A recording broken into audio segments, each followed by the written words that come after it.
Welcome, everybody. Thank you for coming to the latest installation of our John Freccero lecture series, named after our distinguished former professor John Freccero. And it's a thrill and a privilege to introduce someone. It's hard to believe it's been 18 years since he was in a seminar with me at Harvard. The time has gone by in the flash of an eye, and it's always wonderful to see former students become egregious professors in their own right. And Professor Luca Cottini is professor of Italian studies at Villanova University, and he was trained as a classical philologist at the University of Milan and a cultural historian at Harvard, where he received his PhD. His interests touch upon Italian literature, visual arts, and intellectual history of the 19th and 20th century, as well as the birth of Italian industrial culture and design. His books include a monograph on Italo Calvino, I passaggi obbligati di Italo Calvino, a cultural history of the origins of Italian design, The Art of Objects, which came out from University of Toronto Press in 2018, a biography of the chocolate tycoon Michele Ferrero, called Il Fabbricante di Cioccolato, which came out in 2023.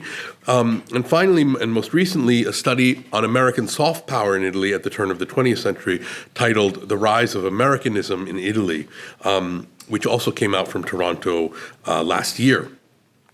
His work has been featured widely in international media, everywhere from La Stampa to the BBC, but he's also the creator of a very dynamic YouTube series titled Italian Innovators, which brings in a heck of a lot of viewers and explores Italy's model of entrepreneurship and innovation through cultural politics, interviews, and lessons across disciplines. And it's in that vein that he will be speaking to us tonight, in a talk titled The Early Americanization of Italy, American Influencers in the Peninsula at the Turn of the 20th Century. So please join me in welcoming Professor Luca Cottini.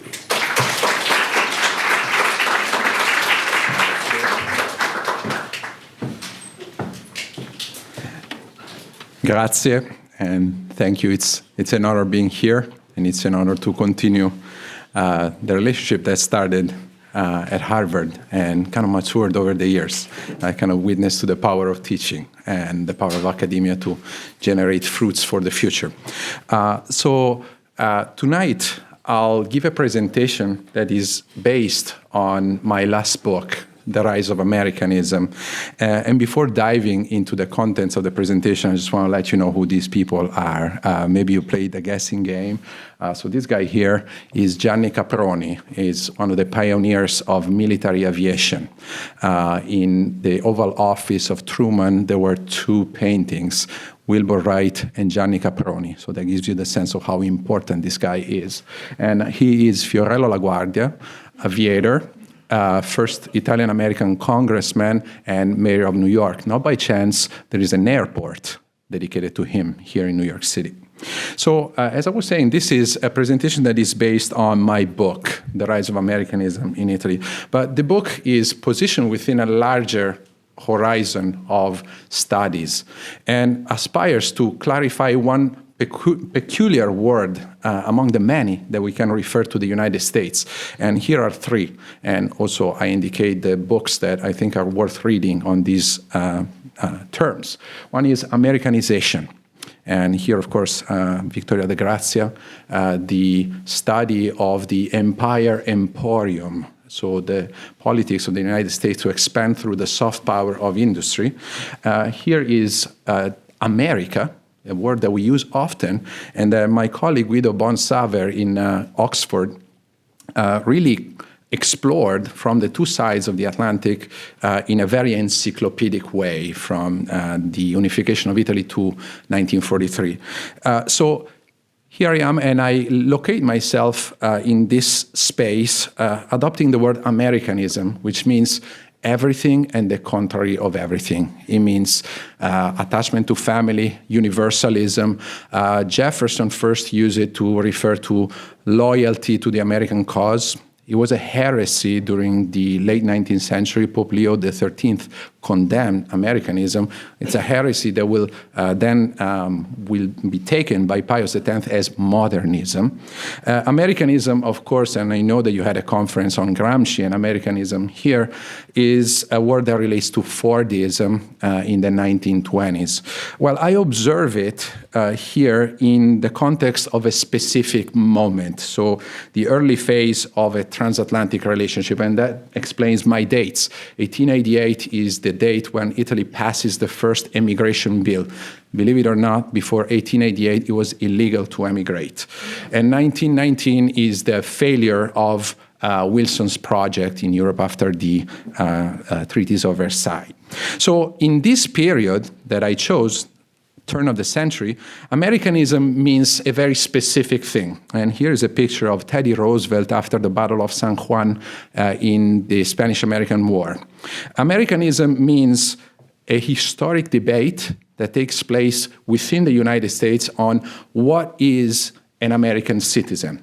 So when immigration changes the conformation of society, this starts to be an important question that people debate. So if Poles, Germans, Irish, Italians are coming here, how do we define an American citizen? So in 1894, Teddy Roosevelt, before being president, authors an essay which is called What is Americanism? And this really frames the idea of Americanism as something that you earn. So you become an American through rugged individualism and kind of conquering or earning this reality. So this is a historic debate that is part of American history. So I actually use this book as a book of American history seen from an Italian perspective. Americanism is also an export ideology. Once Americans go to Cuba, Spanish-American War, and we have to remember that that is a war where the United States acquire Cuba, Guam, Hawaii, and the Philippines. Okay? So this becomes an ideology where the United States export an American way of life somewhere else. And this becomes even more powerful in the context of the industry. So we have companies like Maxwell, coffee, like water, like the Pence, Philadelphia cream cheese, baseball. They were exported all over the world as symbols of the American way of life, which was called Americanism, so the soft power of objects. Now, in my case, I also add a third dimension, Americanism as a set of external ideas about America. Now, there are like a lot of ideas that are created in Europe about the United States, especially in France, and this set of ideas, of imaginations about the United States is called Americanism, especially in Italy in the context of the debate on immigration. Now, every time I speak about these things, people ask me, like, what is Americanism? Because we are actually used to another word which you will recognize immediately, which is actually the word anti-Americanism. This is the word that we more commonly use now. Until 1945, Americanism was the word that was used in place. After 1945, we have different waves of anti-Americanism. Actually, the first is in the 1920s and 1930s, which coincides with the wave of modernism as a reaction to American industrialism. But then we have like the post-1945 reaction to Americanization of Europe, after 1989, after 2000, like the Twin Towers, 2001, and we can say we are in an age of anti-Americanism too. So I take the notion of Americanism from a transatlantic perspective. So I say Americanism in Italy, which means Italians that are in America, that participate to the United States debate, but also Americans that are in Italy at the same time, and Italians that are in Italy that imagine America. This is all the set of ideas and projections. So it's bilateral. On the one hand, we have kind of travelers, migrants, missionaries, entrepreneurs, and kind of this is the normal image of immigration. This is Gambogi, it's called Immigrants, 1894. And of course, these kind of images of immigration in relation to loss, doom, farewell, and these images correspond in literature to narratives that describe the moment of departure, but very rarely describe the moment of arrival, what happens in the destination. So in the book, I really trace ways in which we can track the immigrants here upon arrival. Well, some ways, and this is Italian-American studies, is to track all the letters, but most of them are in dialect and pertain to very peculiar and singular stories. What I do is basically to follow journalists and missionaries. So one journalist here, Semplice, is actually an Italian member of the parliament, Edoardo Arbib, who goes to the Universal Exposition of Chicago, the Columbian Fair of 1893, and writes about it for an Italian audience, to say what this America is that everybody's talking about, but nobody really knows anything about. Here we have, 1893, I also mentioned here Camillo Olivetti. So he was a young boy who was hired by his professor, Galileo Ferraris, an engineer, who didn't speak much English, and had him accompany him to Chicago. On the way there, they stop in Menlo Park. So they visit the lab of Edison. His professor couldn't say a word, but actually Camillo Olivetti spoke for 2 hours with Edison. That inspired him to actually leave his professor in Chicago after the World's Fair and go to Stanford. And in Stanford, he really started teaching electrical engineering and developing his idea for, going back to Italy, his electrical company and typewriting company. He always credited this conversation with Edison as the starting point with it. And also here, Oietti. Ugo Oietti is a journalist from Corriere della Sera who is sent in 1898 to report from the Spanish-American War. He's also sent in 1904 to report of the St. Louis Olympics. So these are examples of Italians that are presenting to the Italian audience this thing that is called America, like first sight.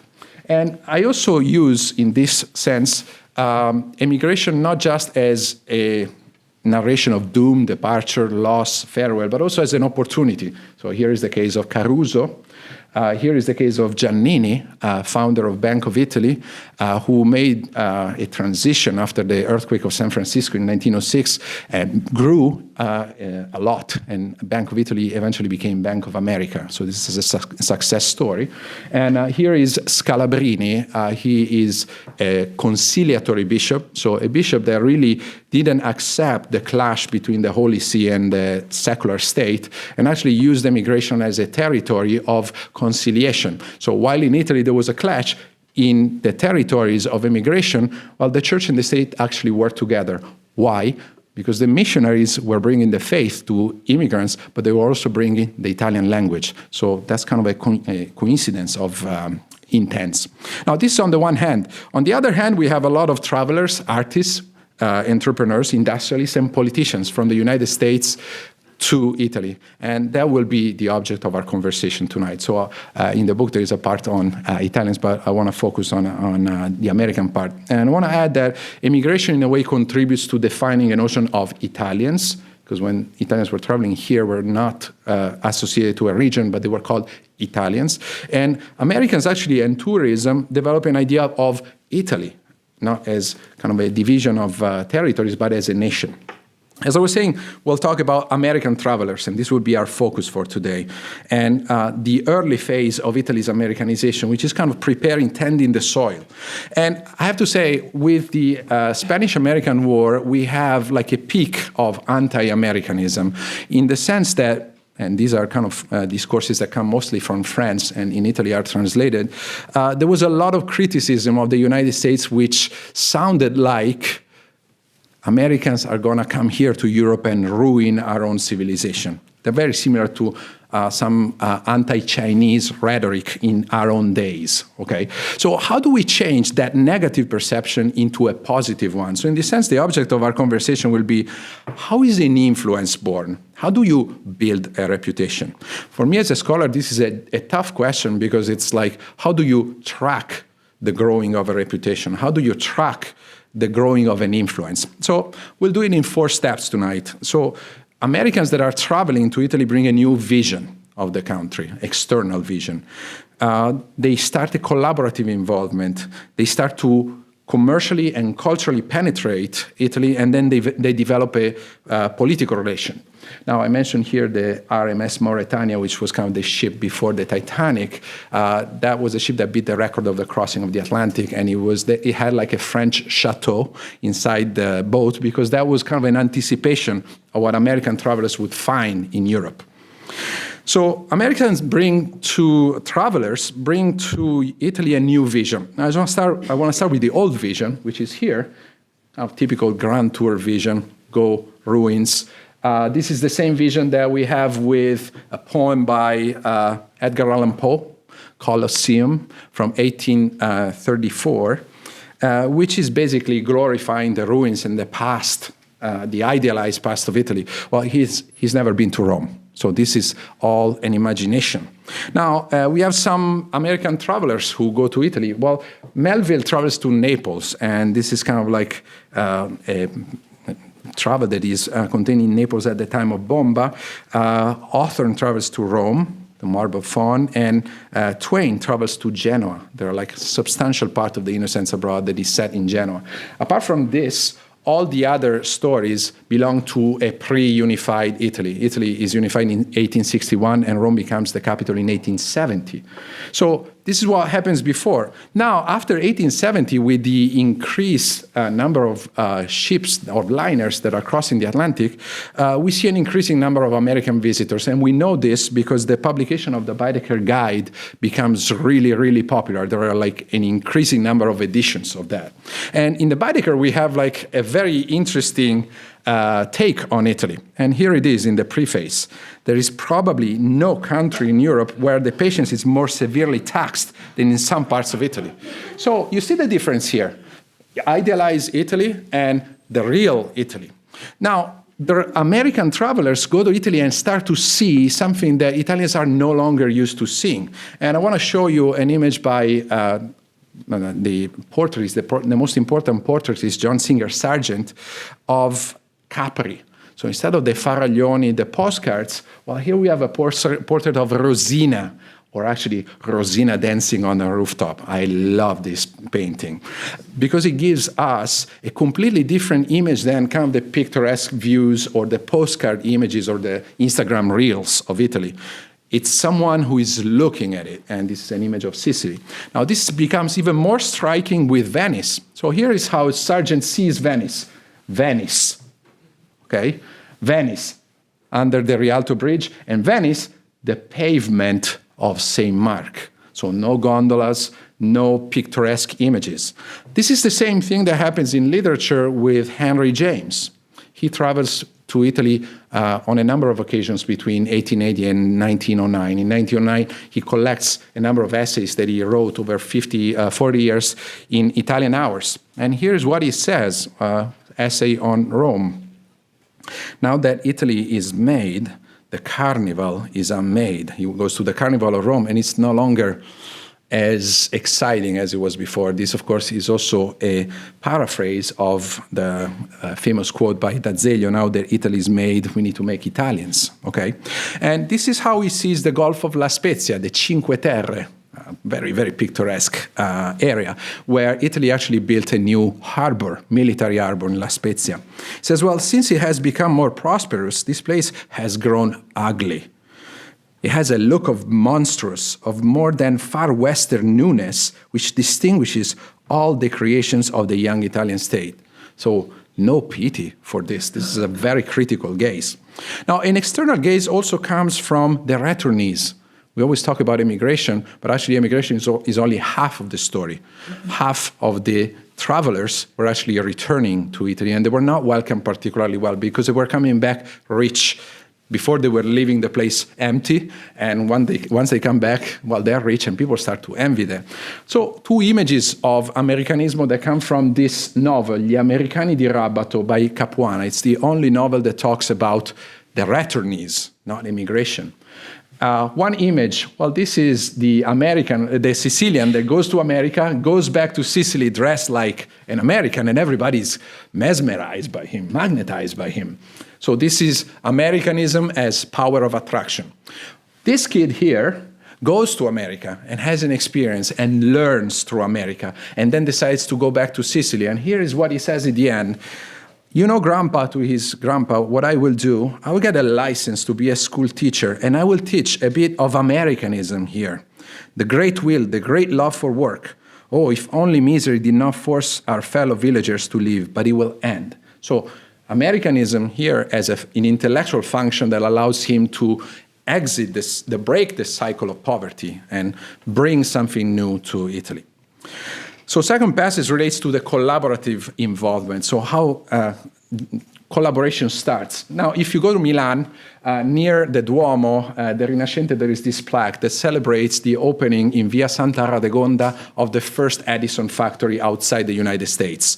So this was the factory that actually was built there because in 1881, Milan had the first urban illumination from the Duomo to La Scala Theater.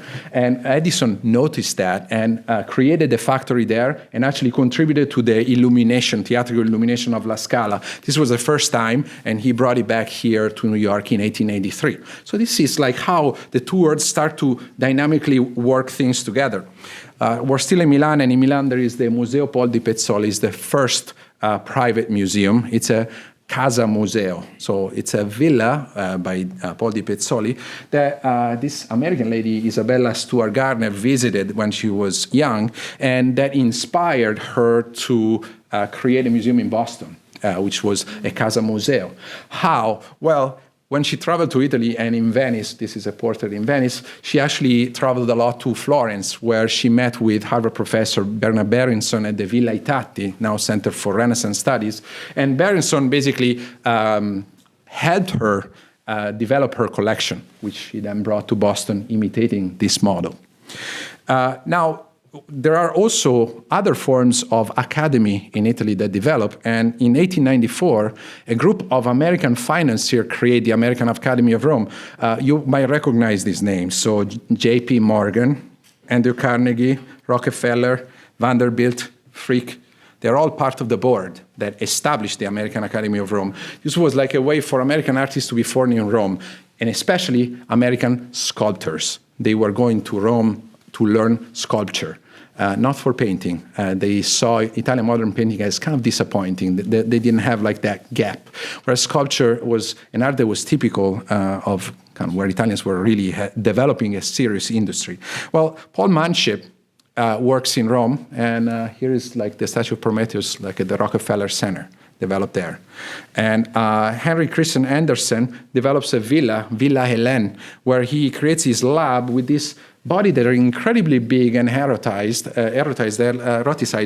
that are the inspiration for Sacconi, who is the architect of the Vittoriano. If you go to the Vittoriano, you might find similar statues here. So, again, other collaborations. Museum, well, this is a clear collaboration of Luigi Palma di Cesnola, Italian who was fighting in the Garibaldi Guard in the Civil War. He's the first president of the Met here in New York. He was involved in the 1902 exhibit of Fine Arts of Turin because he basically made sure to connect Alfred Stieglitz and his work with camera work with the exposition. So the pictures by Stieglitz really started a conversation in Turin on visual culture, photography, and the movement that we call pictorialism.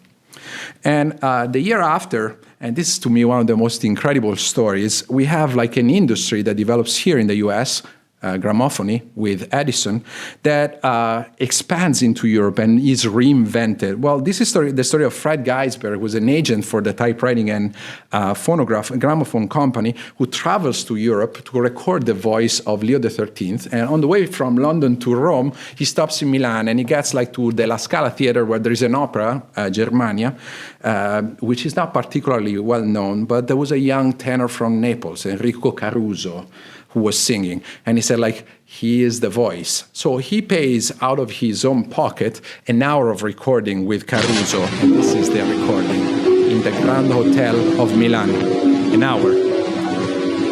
With him singing in the tube, as he called it.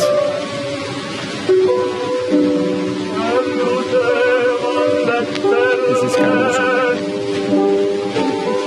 So this is not particularly great as a sound. It's one play to you. What is interesting is that like this became the first record that sold more than 1 million copies. So this is the time that launches opera.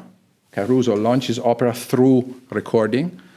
sound recording. And opera launches Caruso because the year after, in 1903, he's actually called here to be the lead singer at the Metropolitan Opera House. So how the two things go together. Now, this is another story of an American lady. I really like this story. I covered it for Italian Innovators. Romaine Robert. She's a lady from Philadelphia who traveled to Italy and in Rome married a marquis. And the Marquis di Sorbello was from Perugia. So they married, they go to live in Perugia. She's kind of bored of the life there. And in the attic of the palace, she finds kind of like Renaissance embroideries done with a particular form of stitching, what is called the Umbrian stitch. She then called it the Sorbello stitch. So she decided to turn this into a form of entrepreneurship. So Arti Decorative Italiane is her own industry of embroidery. And she pairs this industry with a school, Scuola del Pischiello, which educates the women of the countryside not only to be top embroiderers, but also to actually go to school. So this is an interesting story of emancipation, education, and entrepreneurship that she then transfers to the United States. In 1905, she opens here in New York La Scuola di Industrie Italiane, the School of Italian Industries, again, for Italian immigrant women, and grant them the emancipation and the work for them to actually thrive here. Now, this story of this American expat is parallel to the story of Alice Hall Garden. She was the wife of Leopoldo Franchetti. Franchetti wrote an essay on Sicily. He was a politician. She also had a business in the textile industry in Città di Castello. And she also had a school, Scuola del... sfugge il nome, Montesca, and she invited one friend of hers in Città di Castello to visit her school.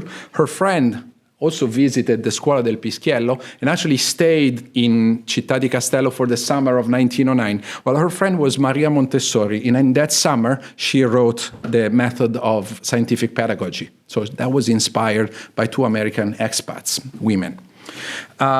Now, another great woman that I want to mention here is Belle da Costa Green. She is the first African-American director of acquisitions of the Morgan Library. And this leads me to the figure of J.P. Morgan, who was very much involved with Italy. He actually liquidated the debt of the independence wars. And he was part of the board for the celebrations of the 50th anniversary of Italian unification in 1911. So he traveled to Italy a lot, and he actually died in Italy, in Rome, in 1913. He was very close friends with both the king and Pius X, the Pope. So when he died, he had 3 funerals: the Pope, the King, and then back here in New York.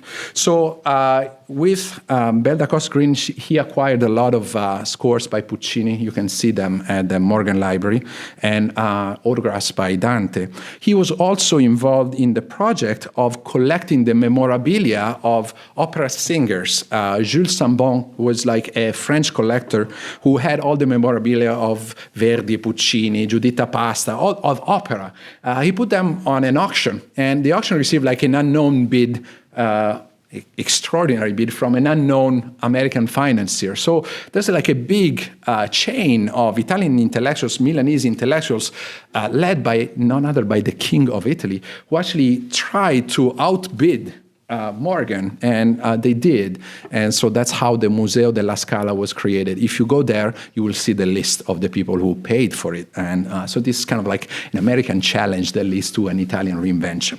So in the third part of our conversation, I also wanted to talk a little bit about the commercial and cultural penetration. So once this becomes a little bit more kind of coherent and compact. So here's Edison, gramophone, and Edison developed gramophones in 1877, but in 1878 there was an eclipse in Wyoming, and that kind of led him to the idea of the light bulb, which he launched in 1879. So that became his big business, and kind of the recorded sound was on stall for about 10 years, and it developed in coincidence with the development of the technology of the record by Berliner and with what I told you about Caruso.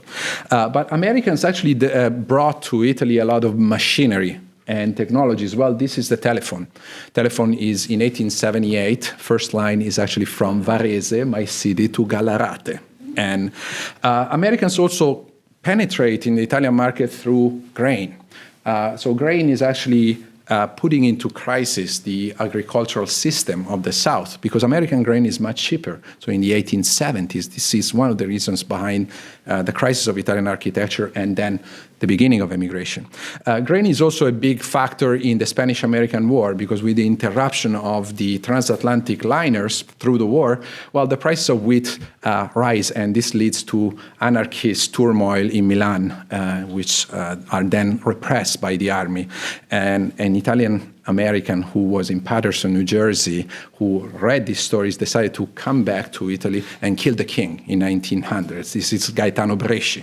So, and the commercial penetration is also at the cultural level. So Americans bring to Italy cultural products. One of them is cinema. The first cinema here in the US that was a movie theater, not just for theaters, like theater plays and movies, but just for movies, was in Pittsburgh, the Nickelodeon in 1905. The first one was in Vicenza in 1907. Vicenza will become an interesting city for something I'll tell you later. And American literature starts to enter the market. So Little Women is translated in 1908. Also Walt Whitman is translated in 1908. So American books sell a lot. So Italians consider them as kind of middle-brow or low-brow productions, okay? Now, the big real product, cultural product that explodes in Italy is actually the Wild West by Buffalo Bill. He is the first cultural entrepreneur, and he brings to Italy the first show that is serialized. Well, he also makes a buzz about it. So in 1890, in the first tour, he makes sure to go to St. Peter's Square and have the blessing of Leo XIII, just to gain advertising. Well, in that same tour in Bologna, he exports for the first time popcorn in Italy. Well, in 1890, in the date of Milan, we have like a particular spectator, Giacomo Puccini, a young composer who is fascinated by the Wild West, and actually 20 years later, he decides to create an opera, La Fanciulla del West, the Girl of the Golden West, which is an opera in Italia that premieres here in New York City, December 10, 1910, on the American West. So imagine like an Italian that hears about the West from Buffalo Bill, reinvents it in Italia and presents it here in New York for an American audience. This also gives you the sense of how opera was popular.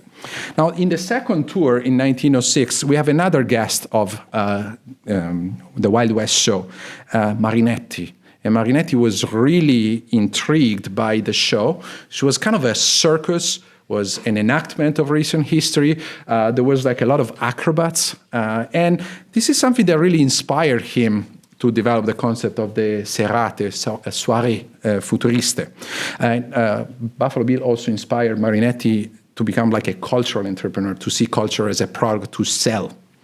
And in the same tour, we have the date of Verona, where Emilio Salgari was actually invited on stage by Buffalo Bill. This was something very fascinating for Salgari, who decided then to write 3 novels about the West.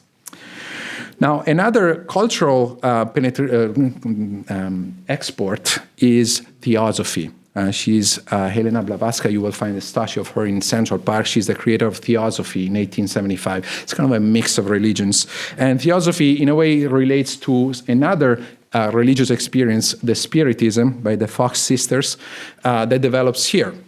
So these are experiences that are brought to Italy, and we can see them in Il Fumatia Pascal, in Piccolo Mondo Antico, the seances, so le sedute spiritiche. And actually the first center that Helena Blavatska opens of theosophy was in Vicenza.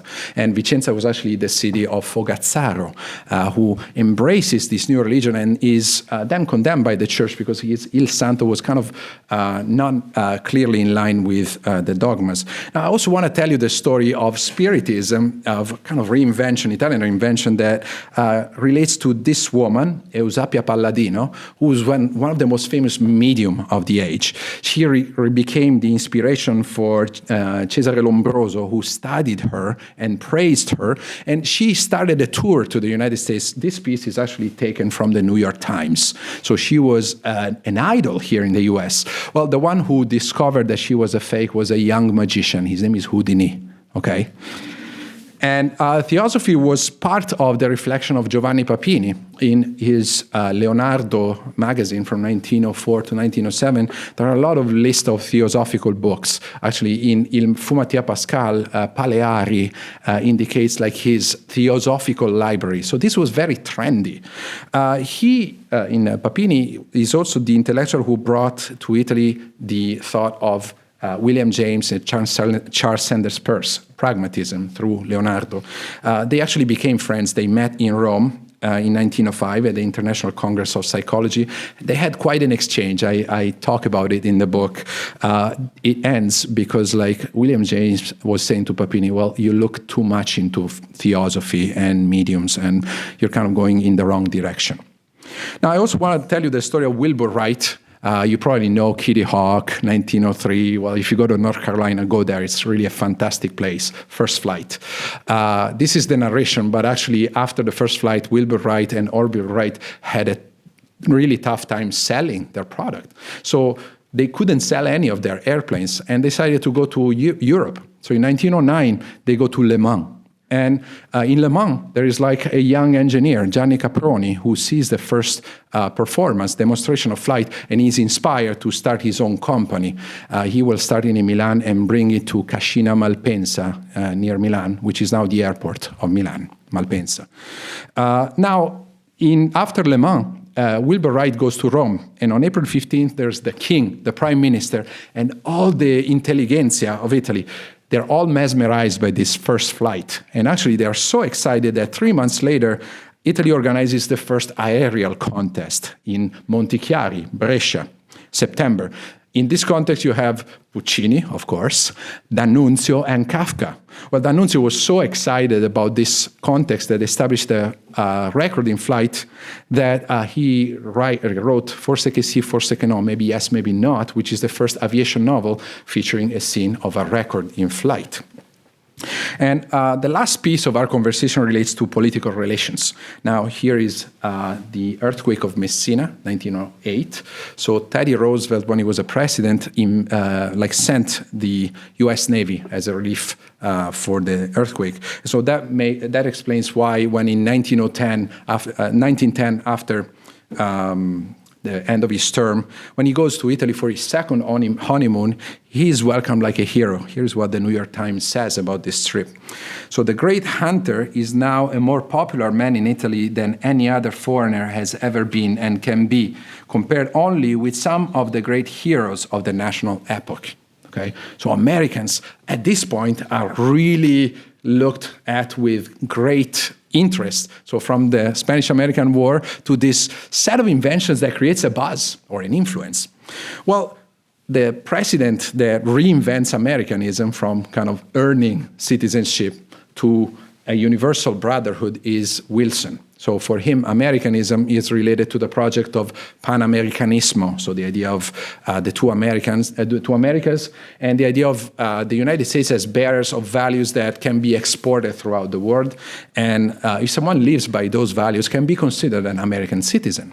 So that was the ideal of Wilson. And this is an ideal that takes place as soon as the war starts. So war starts, World War I in 1914. Italy joins the war in 1915.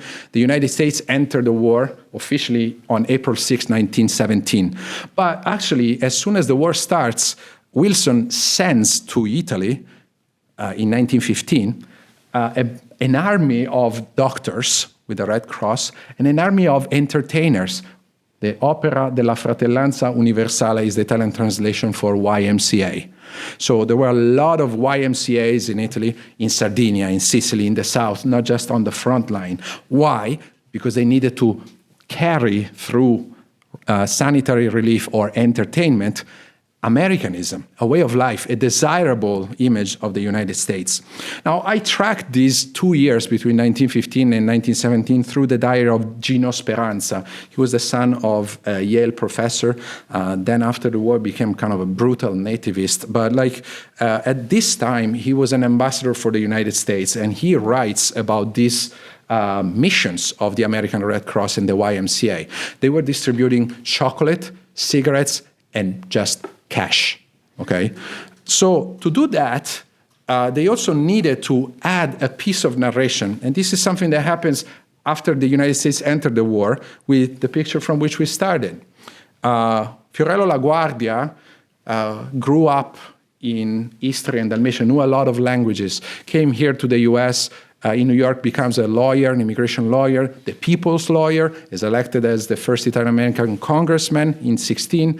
As soon as the war starts, he leaves his position and goes to Italy. He goes to Foggia, because his father was from Foggia, and establishes there the Foggiana division, where he works with Caproni to develop a kind of a fleet, and he also teaches Italians baseball as a way to create this vibe of Americans. So he's involved in military action in aviation. So he's kind of a D'Annunzio person. War hero, but also a great speaker who could move Italian audiences and connect the gifts the Italians were receiving, chocolate, cigarettes, money, to Wilson and his propaganda. Now, you know that when war starts, you also have intellectuals that come to Italy. John Dos Passos and Hemingway were behind the enemy line, in Veneto. Well, Hemingway was one of the few who was actually wounded in combat. There was no actual combat of Americans. They were kind of a morale commodity. He's wounded, and that's kind of the story of a farewell to arms, as you know. Now, to show you also another project that is really, really interesting of Americanization, or bringing relief as a way to bring Americanism through the war, where Americanism is this brotherhood. Well, after Caporetto, when the Austrians break the line about here and go toward Venice, the American consul of Venice, Harvey, basically decides to move to Pisa and create in Pisa what they call the Pisa Village. So it was an American city with modern housing, modern plumbing, modern sanitation. It was a showcase of the modernity that the United States represented. Now, this project never saw completion. You can find a few houses still there in Pisa, but it was actually halted by the sudden end of the war. So between November 18 and June 19, we have kind of a limbo situation where we are in between the Spanish influenza. We're very familiar with the pandemic. And this really blocks the demobilization. So American soldiers cannot go back home immediately. So they hang out for eight months. So during these 8 months in France, we have the General Pershing, who builds for France a stadium. It's called Le Stade Pershing. It's a tribute to the American contribution to the cause, and wanted to signal to the French that Americans were there too. And he organizes the Inter-Olympic Games there, so all the soldiers from all the Allied nations compete there. Now, in Italy, the slow mobilization is like the time where the YMCAs actually start teaching a lot of basketball to Italians. And this is actually where basketball is developed in Italy. The first manual of basketball is like in 1919. So this is also the period where we have the trajectory of Wilson that changes from his triumph in Italy. So in January, he's welcomed as a hero. Can you imagine someone who arrives who has been giving cash, cigarettes, and chocolate for years? How he must. So that kind of tells you the level of Americanism of Italy. And his fall was on April 23rd, 1919, when he's the Minister Orlando of Italy. Italy entered the war with the promise, secret promise from London, of obtaining Istria and Dalmatia. But in Versailles, Wilson attributed Istria and Dalmatia to Yugoslavia. So this really annoyed the Italian audience, and there were a lot of articles by people in the left, people on the right, of reaction against this attribution. The minister, Orlando, the prime minister, leaves the Versailles conference. So this is a moment where what we called Americanism turns into Italianism. And now this is a word that I take from one of the debates that was surrounding the June, so we're after 2 months from this event. In June, we have the Inter Olympic Games, and we have the first basketball tournament. There were 3 nations, Italy, France, and the United States. Well, the United States kind of killed France. The United States kind of killed Italy. So everybody was like on the Italy-France game. Italy won. And that was a revenge against what was happening. And that was the start of what they called Italianism. So this is a word that was used and that we can refer to 2 things. One, to fascism. So Italianism as a form of anti-Wilsonianism. So this Americanism is a Wilsonianism, in fact. This Italianism is a reaction against Wilson and the creation of that soil of nationalism that then Mussolini will exploit to develop the project of fascism. And the other form of Italianism happens in the US with Italian-American communities. Because as you know, emigration stops here in 1921 or definitely in 1924 with the passing of the quotas. Wilson comes back and he loses the election. And there is kind of a moment of shift from Americanism as universal brotherhood to American isolationism and of immigration, and the beginning of the process of Americanization, so forced Americanization of immigrants. In this context, Italianism was a way to be non-conformed to this serialization or Americanization.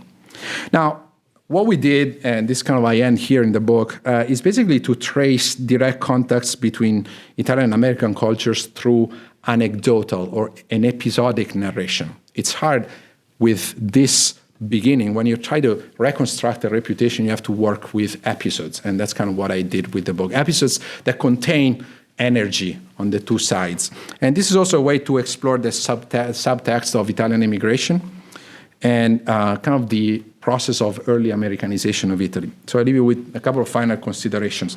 One, Americanism is, from this perspective of Italy, a cultural influence. So it's a way that allows us to kind of predate what we call the Americanization of Italy, which traditionally goes to kind of the post-World War II era. So my study contributes to redefining the age of Americanism. And Americanism is a cultural influence that is very malleable. It's not an ideology that imposes itself, but it is an ideology that allows itself to be recreated in an Italian form. So this is one of the reasons behind the success of Americanization. So the invention of Coca-Cola, the invention of McDonald's in the years after the war. So this form of malleable Americanism. And the second consideration is that Americanism is really a term of comparison for both Italians and Americans. For Italians, it's a way to compare themselves with what we could call modernity. So tracing the American influence in the period that I'm dealing with is also challenging the narration of only the French or German influence in this time. And it's actually adding another term of comparison. So America is a modernity that forces Italians to develop their own way into modernity. And I have to say, this is also a term of comparison for Americans. And I'm reading this past in light of the present.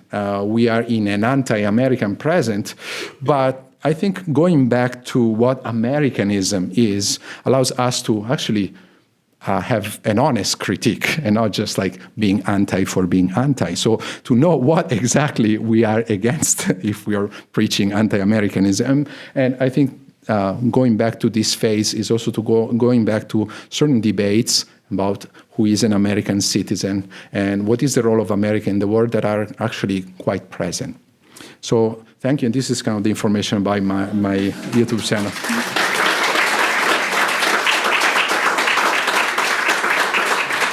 And I hope you enjoyed it. And if we have some time for questions, like, yeah, I'm happy to.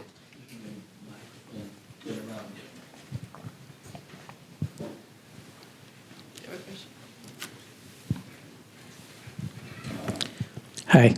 I'm kind of curious what you said about we are in the presence of anti-Americanism today, and you're absolutely right. It's almost 3/4 of dislike of the current president, and Meloni has now come out against the Iran war just today. And I'm kind of curious what you think are the influences to shift it so rapidly.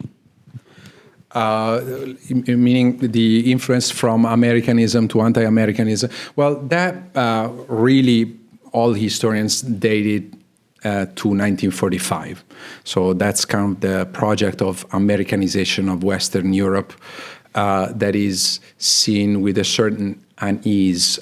It was preceded in the 1920s and 30s, and this is where Gramsci starts to notice this phenomenon, which is not full-fledged at that point. But in 1945, well, it's also kind of a military occupation. So as a reaction, you develop the first wave of clear anti-Americanism. In 1989, it's because like the eastern countries of Europe are also subject to this phenomenon, and there's a reaction to that.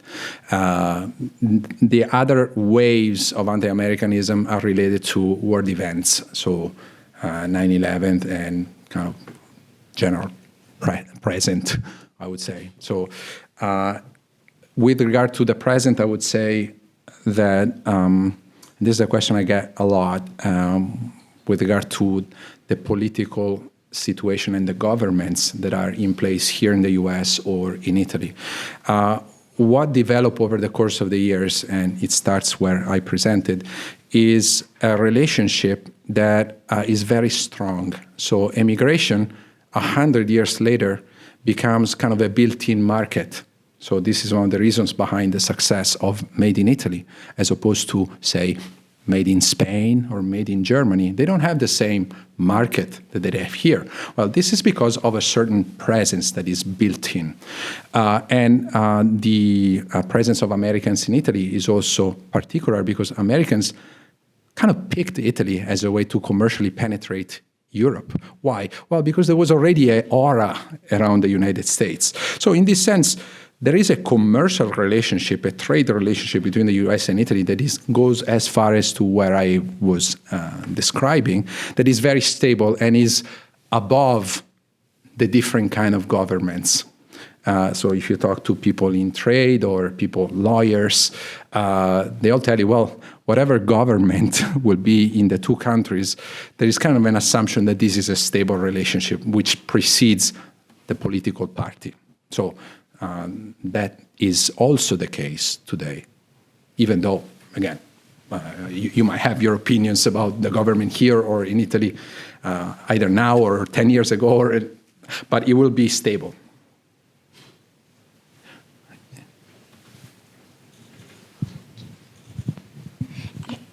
You mentioned anarchism, Italian anarchism, and of course we had Sacco and Vanzetti here. Can you describe Italian anarchism, and is it characterized by belief in a total absence of any government at all? Well, there are two aspects of the question. The most generic aspect is kind of about anarchism as a political movement, Bakunin, and kind of a theory of the absence of government. And certainly we can go in that direction, but it would take us to a much broader conversation. I want to relate this to the issue of immigration. We are used to thinking about immigration as something that relates to poverty, but actually half of the people who were immigrating as a form of strike. So this explains why a lot of the constituencies of the immigrants were actually anarchists. So people who left their padrone, like in their land or in their industry, as a way to leave them emptied of forces and damage them. So that was the logic of immigration. So this explains why a lot of immigrants are affiliated to anarchism here. One of them is Gaetano Bresci, Patterson. He was a big community of anarchists. The other one is in Bar, Vermont. There's a big quarry there. The other one was in Braintree, Massachusetts. That's where Sacco and Vanzetti were from. So that connects to emigration. Yes. Thank you very much, Professor. It was so much to learn and think about there. First of all, I would note that in case you didn't know, Italy defeated the United States in the baseball. I know. Yes, yesterday. So, 8-6. Yeah, so- we're up 8-0. So that's the sports page for the moment. That's good. Second, another point of interest, the Belle de Costa Green also had a long relationship with Bernard Berenson. And while you described her as African American, she also passed as white. She adopted that name because it sounded Portuguese, and that was part of her story.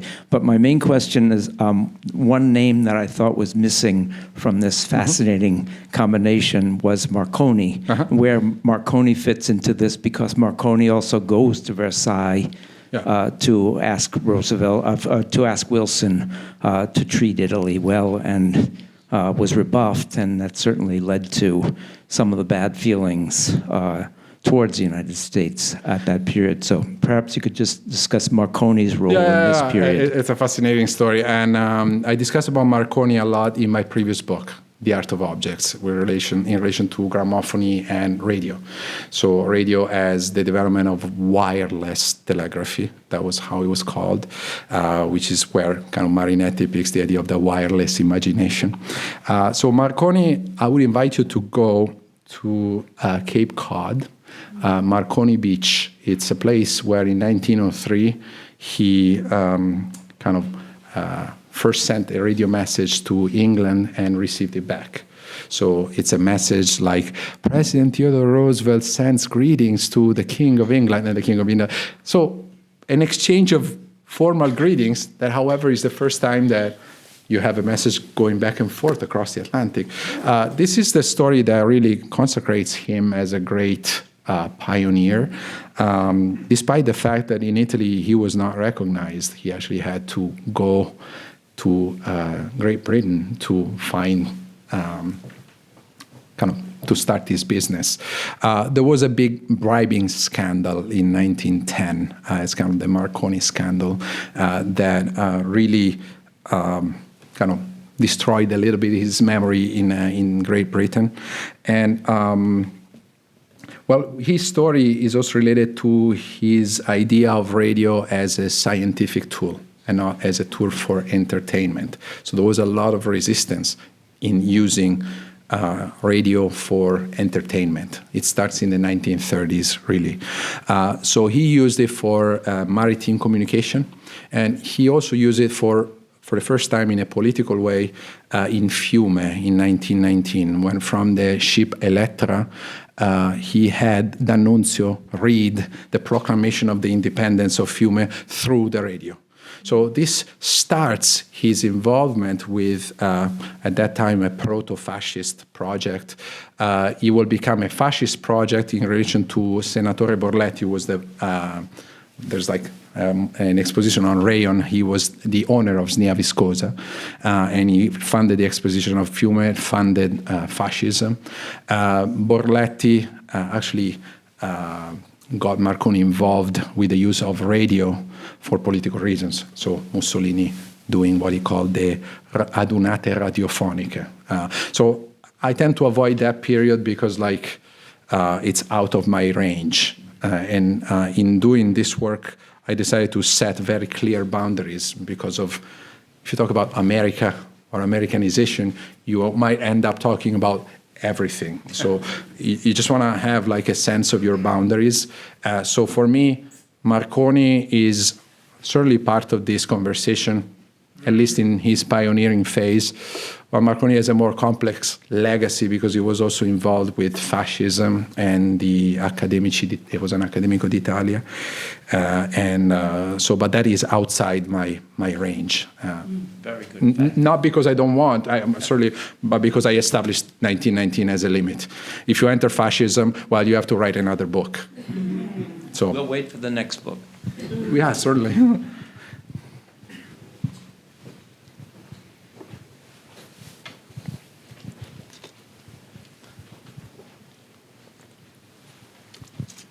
Thank you, Professor, for your presentation. Can you hear me? Yeah. You briefly touched upon Luigi Capuana, Gli Americani di Rabato, and the presence of Italian Americans or Americanized Italians coming back to Italy is very present in Italian literature, to Cristo si è fermato ad Eboli, and even in Sciascia's novels, there is always the presence, but it's either the Italian who came back as Americanized or the American GI of Italian origin as a sort of cultural ambassador of what America is. But did you find any instances of Italian migrants, not in the literary world, that had an impact on Italy as businessmen, as merchants, as pioneers, except Marconi was very famous, that had sort of the same background as the Americans in these novels had, as simple migrants? Then they established their career in the United States and kind of re-imported something into Italy. Well, definitely. Thank you for the question. A couple of things. Well, the returnees are kind of a hidden story that nobody wants to talk about, and there are kind of very few instances where returnees happen. You mentioned a few, and I would add... 30% of the actual... Yeah. People were ashamed of being back because they were enriched, and there was a lot of social envy there.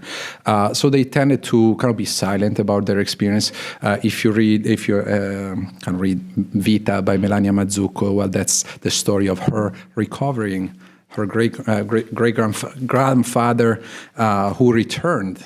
And so she's recovering that story that has been kind of silenced. Well, Italians or Italian immigrants that kind of contributed to Italy. Well, one of them is Giannini. Giannini, he actually funded the reconstruction of Fiat in the post-war years. I'm blanking here on his name, but it's a very interesting story.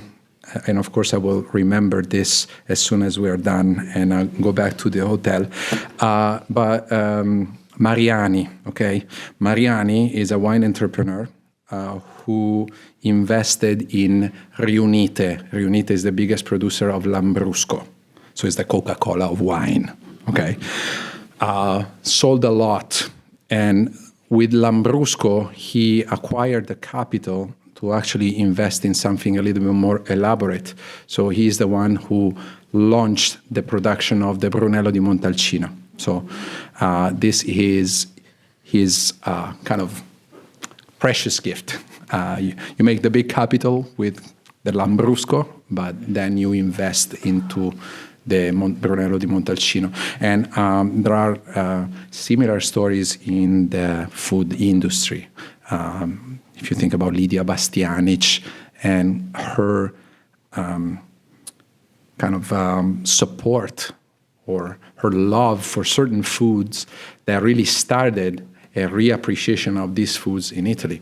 So lardo di colonnata was like a poor food that she kind of appreciated, and suddenly this becomes something that Italians pick up again. Same with the aceto balsamico. Until the 1980s, it was produced only for local kind of sale. Well, it became such a big thing because of her.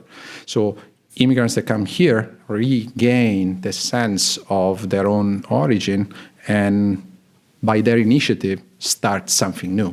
Again, part of this, what I call transatlantic, if you want, bilateral relationship. Also because, I mean, there are so many kind of family connections that it's impossible to kind of untangle them. So, yes. Hi, and thank you. This has been extremely interesting. I am not very well informed on the history of the mafia, but how does and is there any impact on the returnees in the then development of a stronger connection between Italy and the United States? I'm not sure if this is any of the field of your So you want to know it in relationship to the mafia? Yes. How the returnees and then their newly developed wealth impacted then the interest for the mafia then to come to the United States, if there is any connection there. No, there is. I mean, as part of the immigrant experience, there is also an aspect of crime. this is intrinsic in the experience of immigration. And I'm saying this as a phenomenon, not as a condemnation.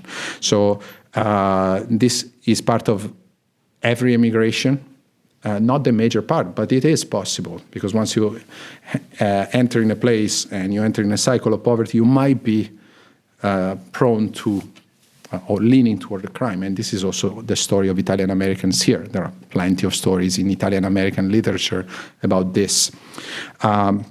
So in this sense, also anarchism is related to that. Well, with regard to mafia, during fascism, and that's kind of the statement of Mussolini, mafia did not exist. So it's like, the trains were always on time, so you always have to kind of wait this.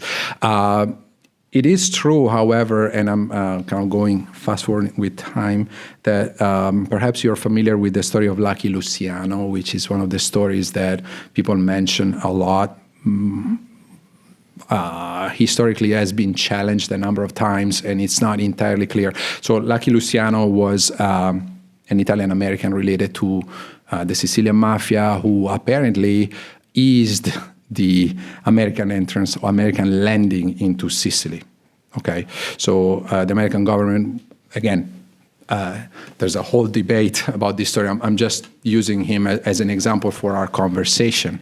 But certainly people talked about an exchange of prisoners in exchange for this connection with the local mafia, and say, like, let them land more easily than in Omaha Beach, for example. And so that might be one instance. Then the story of mafia is very complex, and it has many moments, and meanings of certain figures might change depending on the time.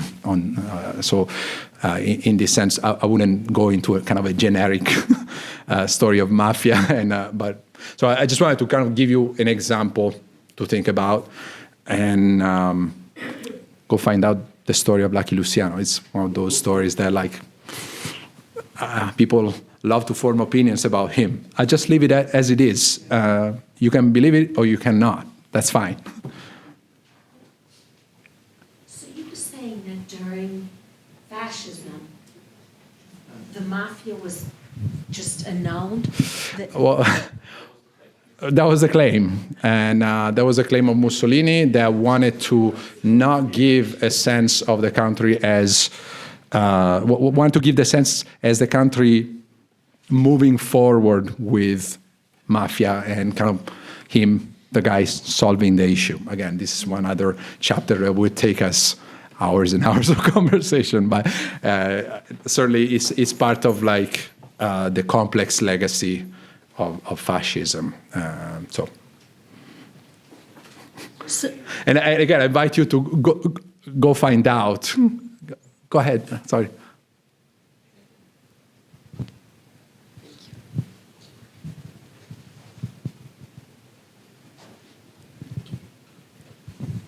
The period of time you're talking about, the years that you chose, okay, you give examples of the telephone, the movies, airplanes, modern things, and they showed up around here.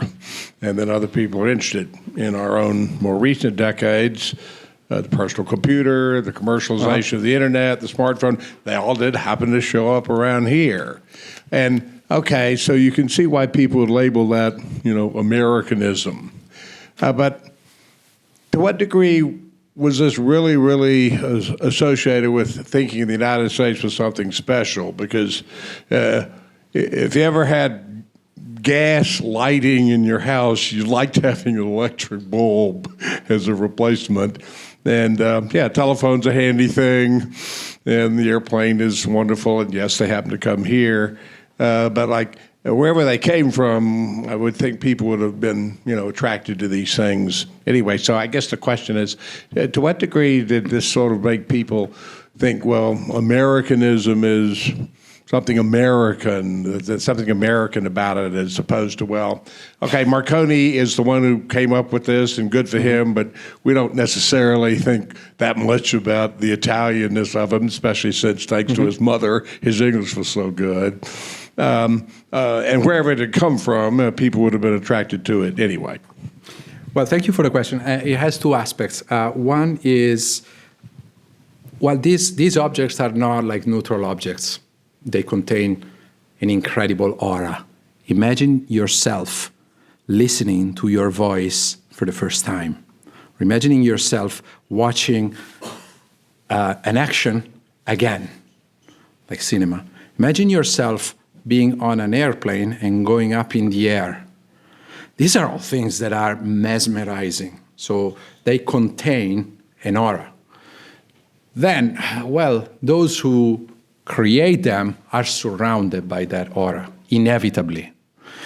Now, this is interesting to me because, like, as you mentioned, these inventions, which radically changed the human experience, and there's a scholar, his name is Stephen Kern, and he wrote a book, it's called A Culture of Time and Space, about those years, describing how these inventions changed the nature of the human experience. Now, this is something that relates to what happened over the past 30 years with the internet, with the cell phones, AI, and all our technologies. So for me, reading something that happened like 100, 120 years ago is a way to observe something that is happening now, but we cannot see yet in its full length. So measuring the impact of these inventions is also a way to measure, in a way, what we are seeing now with the weight of the future, because it will have a future. At some point, people will talk about AI as something that was 50 years ago, and we'll have a sense of how this developed. Now we're speculating about it. So in this sense, we know where the idea of filming yourself led now. I think it's a pretty positive outcome. Same with the idea of recording your voice. At the beginning, Edison used it as gag gift. So in the Christmas of 1878, the gramophone was sold as a gag gift. You could record 30 seconds. It was a fun thing to do at your home, but it was useless until someone relates it to the musical industry, Caruso, and that becomes a multi-billion kind of company or experience, and something that is part of our own daily life. Okay, so observing this as a way to observe our present as something that will have a future. So. What are you thinking about and writing about now? Writing the book about the present, well, you always write about something that talks about the present. I'm asking you, what are you personally thinking about and writing about? The next project, well, yeah, the next project is a book on Italian innovators. What is Italian in Made in Italy? And what makes Made in Italy, which is in many cases no longer made in Italy, still very appealing, and why that appeal is related to Italian culture. So pretty much I relate the word of cultural imagination to the word of business imagination. And so that's kind of a project that will come out hopefully soon. But you can go see kind of the episodes on Freccero, Lamborghini, Maserati, and those are kind of a constellation of stories that form this idea that Italy has a peculiar approach to entrepreneurship, design, and innovation. So thank you for asking. I don't want to keep you until tomorrow night, but we can have a conversation then one-on-one if you want. So let us thank